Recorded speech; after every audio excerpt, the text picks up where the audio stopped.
This truly is the best build I've done by far. It has high armor with maximum poise, but at the same time it has great mobility. It has superb lifesteal to add even more survivability. It has insane damage with good stagger attacks using the ice element. And most importantly, it has a huge amount of stamina and stamina regeneration to keep you attacking and dodging almost infinitely. This is my most efficient build at clearing a Crucible dungeon. And all of this without using any damage rune, only basic attacks. I will show the full build at the end of this Crucible run. So let's get started.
Let's start with the main weapon, the ash-soothed daggers.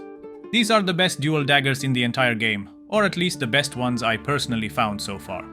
Why are they so good? Is because they have a very fast attack animation.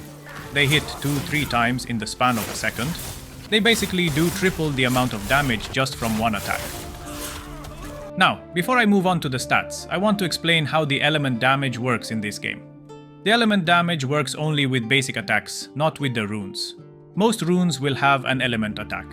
But even if you enchant and get the same element as a stat damage, it will not increase the rune damage, only the basic attacks. Now in this build, we are not using any damage runes, but we are using buff runes.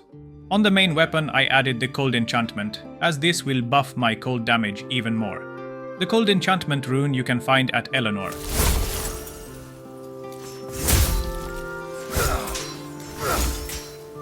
I then added a gem to give me even more cold damage. The important stats I rolled on the weapon are the cold damage, the health on damage dealt, and the stamina refill chance on damage dealt. You don't need all of this to make the build work, just the element damage. The health on damage dealt, you can use a ring that can increase the lifesteal. But having this stat on the weapon will just make the lifesteal more efficient. Now if you want to know where to get these daggers, I will show you at the end of the video.